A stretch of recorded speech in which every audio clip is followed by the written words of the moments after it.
Hello everyone, welcome to my YouTube channel physics career. आपका हमारे YouTube channel physics career में बहुत बहुत स्वागत है। आज की इस वीडियो में हम स्टार्ट करेंगे electric field due to a point charge. Means किसी भी पॉइंट चार्ज की वजह से कितना इलेक्ट्रिक फील्ड प्रोड्यूस होता है, उसी को आज इस वीडियो में हम कैलकुलेट करने वाले हैं। ये हमारा इलेक्ट्रोस्टैटिक का 12th नंबर लेक्चर है। अगर आपने पिछले लेक्चर्स नहीं देखे हुए हैं तो आप हमारे चैनल पर विजिट करके उन लेक्चर्स को देख सकते हैं। तो वीडियो में आगे बढ़ने से पहले हम आपको बताना चाहेंगे कि अगर आप 12th बोर्ड के स्टूडेंट हैं या फिर बीएससी के स्टूडेंट हैं तो आपके लिए ये वीडियो बहुत ही हेल्पफुल होने वाली है, क्योंकि इस वीडियो में आपको एक अच्छे कंटेंट के साथ एक अच्छा नोट्स मिलेगा जो कि आपके एग्जाम पॉइंट ऑफ व्यू से आपके लिए बहुत ही हेल्पफुल होगा।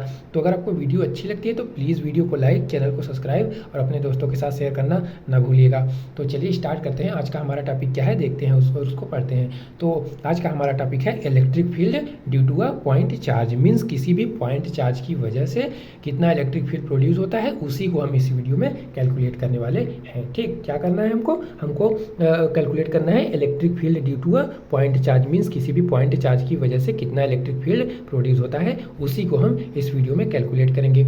तो इसको कैलकुलेट करने से पहले और क्या कुछ यहाँ पे लिखा हुआ है इसको समझने से पहले आपको एक बार हम रफली ओवरव्यू करा देना चाहेंगे, जिससे कि आपको आगे समझने में कोई प्रॉब्लम ना हो। तो फिर आपको अगर हम एक बार रफली आप समझ लेंगे तो ये आपको बहुत ही अच्छे से समझ आएगा। तो चलिए एक बार ये रफली हम समझ लेते हैं कि कैसे इसको हमको कैलकुलेट करना है, तो फिर हम इसको देखेंगे कि क्या कुछ हमने लिखा हुआ है। ठीक, तो हमको यहाँ पर करना क्या है, हमको यहाँ पर अल्टीमेटली करना है कि हमारे पास एक पॉइंट चार्ज दिया हुआ है, उसकी वजह से हमको इलेक्ट्रिक फील्ड फाइंड करना है। ठीक, क्या करना है, एक पॉइंट चार्ज की वजह से इलेक्ट्रिक फील्ड फाइंड करना है। तो हम सबसे पहले क्या करेंगे, हम सबसे पहले एक पॉइंट चार्ज कंसीडर करेंगे। क्या करेंगे, सबसे पहले हम क्या करेंगे, सबसे पहले एक हम पॉइंट चार्ज कंसीडर कर लेते हैं। क्या कर लेते हैं, सबसे पहले एक पॉइंट चार्ज कंसीडर कर लेते हैं।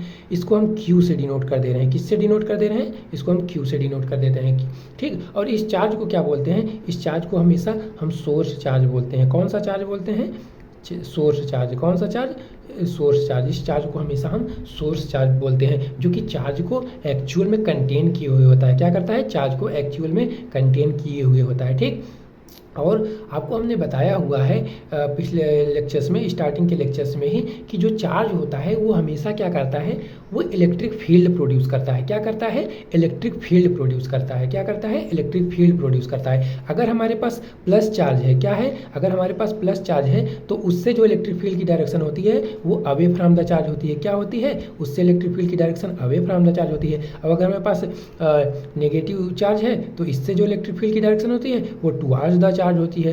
कैसे होती है, टुवार्ड्स द मतलब चार्ज की तरफ होती है, नेगेटिव चार्ज की तरफ होती है इलेक्ट्रिक फील्ड की डायरेक्शन चार्ज से। और जो पॉजिटिव चार्ज होता है उससे जो इलेक्ट्रिक फील्ड की डायरेक्शन होती है उससे अवे फ्रॉम द चार्ज होती है। ठीक, तो यहाँ पे हमारे पास क्या है, यहाँ पे हमारे पास पॉजिटिव चार्ज है, तो ये इलेक्ट्रिक फील्ड जो प्रोड्यूस करेगा इसकी डायरेक्शन कैसी होगी, वो अवे फ्रॉम द चार्ज होगी। तो हम कंसीडर कर लेते हैं, मान लेते हैं जो ये चार्ज इलेक्ट्रिक फील्ड प्रोड्यूस कर रहा है इसकी डायरेक्शन कैसी होगी, अवे फ्रॉम द चार्ज होगी। तो इसकी डायरेक्शन इस टाइप से है, ये इसको हमने दिखा दिया, क्योंकि जो पॉजिटिव चार्ज होता है वो हमेशा जो इलेक्ट्रिक फील्ड प्रोड्यूस करता है उसकी direction away from the charge होती है। तो हमने इसकी डायरेक्शन को इस टाइप से ले लिया। जो ये चार्ज जो क्या कर रहा है, इलेक्ट्रिक फील्ड प्रोड्यूस कर रहा है, ये क्या कर रहा है, इलेक्ट्रिक फील्ड प्रोड्यूस कर रहा है। अभी जो इलेक्ट्रिक फील्ड प्रोड्यूस कर रहा है इसी को हमको कैलकुलेट करना है, कितना कर रहा है, क्या करना है, इसी को हमको कैलकुलेट करना है।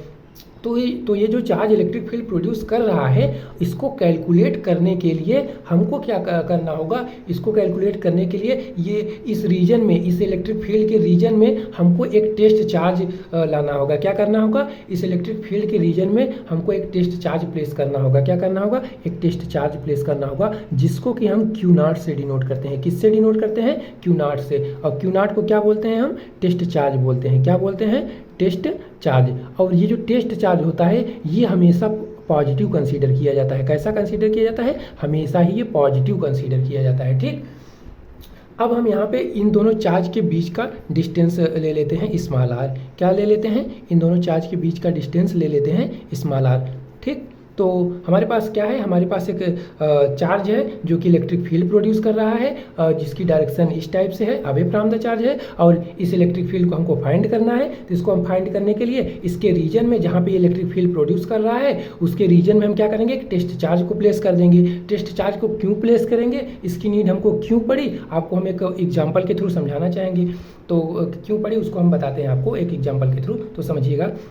हम मान लेते हैं हमारे पास कोई भी करंट कैरिंग वायर है। क्या है हमारे पास? एक करंट कैरिंग वायर है जिसमें कि कोई करंट आई फ्लो हो रहा है। ठीक, इस वायर में क्या हो रहा है? ये करंट कैरिंग वायर है और इसमें एक करंट आई फ्लो हो रहा है। ठीक, क्या फ्लो हो रहा है? करंट फ्लो हो रहा है।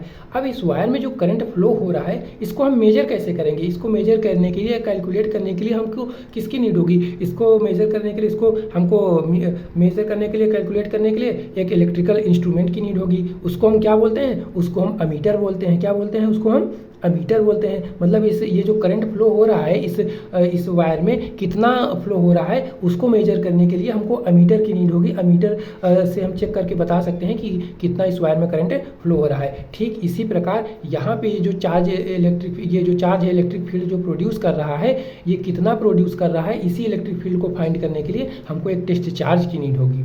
यहाँ पे करंट को फाइंड करने के लिए किसकी नीड हुई? एमीटर की नीड हुई। तो उसी प्रकार यहाँ पे हमको ये जो चार्ज इलेक्ट्रिक फील्ड प्रोड्यूस कर रहा है इसको फाइंड करने के लिए हमको एक टेस्ट चार्ज की नीड होगी। तभी हम यहाँ पे फाइंड कर सकते हैं कि ये कितना इलेक्ट्रिक फील्ड प्रोड्यूस कर रहा है। और आपको हमने पिछले लेक्चर्स में, स्टार्टिंग के लेक्चर्स में ही बताया हुआ है, इलेक्ट्रिक फील्ड वाले लेक्चर में, जब भी हमारे पास कोई भी चार्ज होता है तो जो इलेक्ट्रिक फील्ड प्रोड्यूस करता है, क्या करता है? वो क्या करता है? इलेक्ट्रिक फील्ड प्रोड्यूस करता है अपने चारों तरफ। क्या करता है? अपने चारों तरफ इलेक्ट्रिक फील्ड प्रोड्यूस करता है।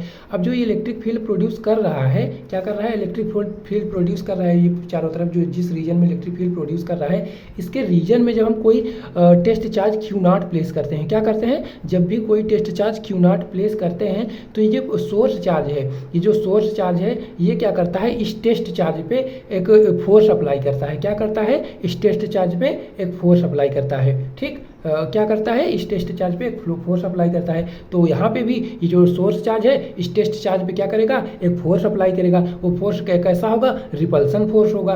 कैसा होगा? रिपल्सन फोर्स होगा। रिपल्सन फोर्स क्यों होगा? क्योंकि ये भी पॉजिटिव चार्ज है और ये टेस्ट चार्ज तो हमेशा पॉजिटिव ही होता है। तो इसको क्या करेगा? ये रिपेल करेगा, मतलब इसके ऊपर रिपल्सन फोर्स अप्लाई करेगा। रिपेल किधर करेगा? इस डायरेक्शन में। फोर्स की डायरेक्शन इस टाइप से हो जाएगी। इसको हम वेक्टर एफ से डिनोट करते हैं, इसको हम वेक्टर एफ से डिनोट करते हैं। तो हमने इस फोर्स की डायरेक्शन दिखा दी जो कि ये चार्ज इस टेस्ट चार्ज के ऊपर अप्लाई कर रहा है। ठीक, तो अब आपको एक चीज़ और पता होगी, हमने कूलॉम्स लॉ में डिस्कस किया हुआ है। तो जब भी हमारे पास दो पॉइंट चार्ज होते हैं, क्या होते हैं? जब भी हमारे पास दो पॉइंट चार्ज होते हैं, यहाँ पे भी दो हमारे पास पॉइंट चार्ज है, तो कूलॉम्स लॉ में भी दो पॉइंट चार्ज थे। तो जब भी हमारे पास दो पॉइंट चार्ज होते हैं, उनके बीच का डिस्टेंस r होता है, तो उन दोनों चार्ज के बीच में जो फोर्स लगता है वो कितना लगता है? वो फोर्स लगता है कूलॉम्स लॉ के according F is equal to 1/4 pi Q1 Q2 divide by R square. Q1 Q2 होता था वहाँ पे, लेकिन यहाँ कूलॉम्स लॉ में Q1 Q2 चार्ज हमने कंसीडर किया था, लेकिन यहाँ पे हमारे पास चार्ज क्या है? Q इंटू Q0 है। Q और Q0 है, तो अब यहाँ पे क्या हो जाएगा? Q into Q0 divide by R square. ठीक, इसको हम इक्वेशन 1 मान लेते हैं। मतलब इन दोनों चार्ज के बीच में जो फोर्स अप्लाई होगा, जो फोर्स लगेगा, वो कितना हो जाएगा? F is equal to 1/4 Q0 divide by R square. ठीक, ये होता है। और आपको हमने बताया हुआ है पिछले लेक्चर्स में, इलेक्ट्रिक फील्ड वाले लेक्चर में ही, जो इलेक्ट्रिक फील्ड इंटेंसिटी का फार्मूला होता है वो क्या होता है?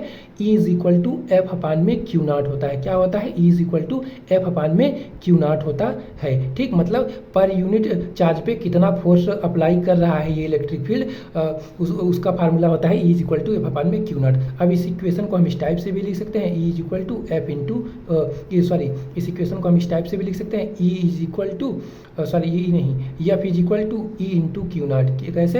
F is equal to E into Q0, मतलब ये जो Q0 है इधर मल्टीपल में चला जाएगा, तो एफ इज इक्वल टू हो जाएगा इंटू Q0। इसको हम क्या कंसीडर कर लेते हैं? इसको इक्वेशन हम सेकंड कंसीडर कर लेते हैं। अब इक्वेशन सेकंड की वैल्यू इक्वेशन फर्स्ट में पुट कर देंगे, मीन्स एफ की वैल्यू ई इंटू Q0 इस इक्वेशन में हम पुट कर देंगे, तो हमको क्या मिल जाएगा?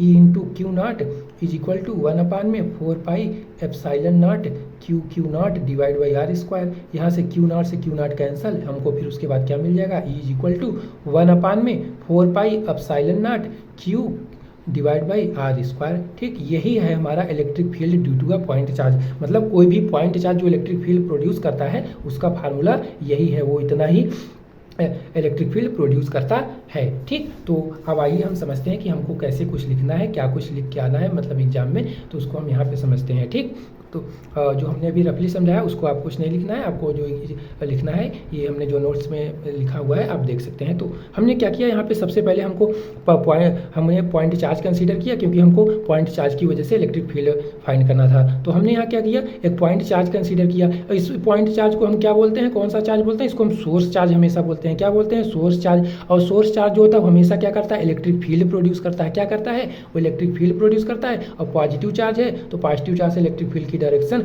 अवे फ्रॉम द चार्ज होती है। तो हमने यहाँ पे दिखा दिया हुआ है इलेक्ट्रिक फील्ड की डायरेक्शन, ठीक। तो अब ये इलेक्ट्रिक फील्ड कितना प्रोड्यूस कर रहा है उसी को फाइंड करने के लिए हमको एक टेस्ट चार्ज की नीड होगी, जो कि हमने इसके रीजन में टेस्ट चार्ज हमको प्लेस करना होगा। तो हमने क्या किया, इसके रीजन में हमने एक टेस्ट चार्ज प्लेस कर दिया और इन दोनों चार्ज के बीच का डिस्टेंस कितना ले लिया, हाँ हमने आर ले लिया। अभी ये हमारे पास 2 पॉइंट चार्ज हो गए। अभी हमारे पास जो 2 पॉइंट चार्ज हो गए तो ये जो सोर्स चार्ज होगा ये सोर्स टेस्ट चार्ज पे क्या करेगा, एक फोर्स अप्लाई करेगा। वो फोर्स किस डायरेक्शन में अप्लाई करेगा, इस डायरेक्शन में, क्योंकि ये इसको रिपेल करेगा। तो हमने दिखा दिया कि ये इस डायरेक्शन में इसके ऊपर टेस्ट चार्ज के ऊपर फोर्स अप्लाई कर रहा है सोर्स चार्ज, ठीक। तो हमने यहाँ पे लिखा हुआ है, क्या लिखा हुआ है देखते हैं। तो यहाँ पे हमने लिखा हुआ है let us consider a point charge Q, जिसको कि हम सोर्स चार्ज बोलते हैं, force exerted on charge Q naught, जिसको कि हम टेस्ट चार्ज बोलते हैं, and the difference between these charges small R, ठीक। तो यहाँ पे कुल लिखा, यहाँ पे कहने का मतलब है कि जो पॉइंट चार्ज क्यू है, सोर्स चार्ज जो क्यू है वो टेस्ट चार्ज क्यू नॉट पर एक फोर्स अप्लाई कर रहा है और इन दोनों चार्ज के बीच का जो डिस्टेंस है वो स्मॉल आर है, ठीक। तो यही हमने यहाँ पे लिखा हुआ है, ठीक। तो जब हमारे पास दो पॉइंट चार्जेस हैं तो उनके बीच में फोर्स लगता है और वो कितना लगता है, उस कूलाम लॉ के अकॉर्डिंग हम बता सकते हैं। Then according to Coulomb's law F is equal to 1/4πε0 Q naught divide by R square, इतना फोर्स लगता है 2 पॉइंट चार्ज के बीच में। इसको इक्वेशन नंबर हम फर्स्ट कंसीडर कर लेते हैं, ठीक। अब आगे हमको पता है now since we know that the electric field intensity, जो इलेक्ट्रिक फील्ड इंटेंसिटी को डिफाइन करते हैं हम इस प्रकार से डिफाइन करते हैं, E is equal to F upon में क्यू नॉट। अब इसको हम इस टाइप से भी लिख सकते हैं, F is equal to E into Q naught. इसको हम इक्वेशन सेकंड कंसीडर कर लेते हैं। अब क्या करेंगे, अब हम यहाँ पे क्या करेंगे, इस इक्वेशन सेकंड की वैल्यू इक्वेशन फर्स्ट में पुट कर देंगे, मतलब F के प्लेस पे E into Q not put कर देंगे। तो यहाँ पे हमारा क्या हो जाएगा, यहाँ पे हमारा हो जाएगा E into Q naught is equal to 1/4πε0, ये एज इट इज यहाँ पे आ जाएगा। और Q naught divide by R square, ये भी एज इट इज आ जाएगा। यहाँ पे क्यू नॉट से क्यू नॉट कैंसिल हो जाएगा। अब क्यू नॉट से क्यू नॉट कैंसिल हो गया तो आगे हमारी इक्वेशन क्या बची E is equal to 1/4πε0 Q divide by R square. यही है electric field due to a point charge, means कोई भी जो पॉइंट चार्ज होता है वो इलेक्ट्रिक फील्ड इतना ही प्रोड्यूस करता है। This is the electric field due to a point charge, means कोई भी पॉइंट चार्ज कितना इलेक्ट्रिक फील्ड प्रोड्यूस करता है, E is equal to 1/4πε0 Q divide by R square, उसी का ये फार्मूला है, ठीक। तो आज की इस वीडियो में हमने क्या देखा, आज की इस वीडियो में हमने कैलकुलेट किया कि किसी भी पॉइंट चार्ज की वजह से इलेक्ट्रिक फील्ड कितना होता है, उसी को आज इस वीडियो में हमने कैलकुलेट किया। तो अगर आपको वीडियो अच्छी लगी हो तो प्लीज़ वीडियो को लाइक, चैनल को सब्सक्राइब और अपने दोस्तों के साथ शेयर जरूर करिएगा। और सब्सक्राइब तो जरूर करिए क्योंकि हमारे आने वाले लेटेस्ट वीडियो की नोटिफिकेशन जिससे कि आप तक सबसे पहले पहुँच सके। तो इस वीडियो को हम यहीं पर एंड करते हैं, फिर मिलते हैं किसी नेक्स्ट वीडियो में। Okay, thanks for watching this video. Okay, bye.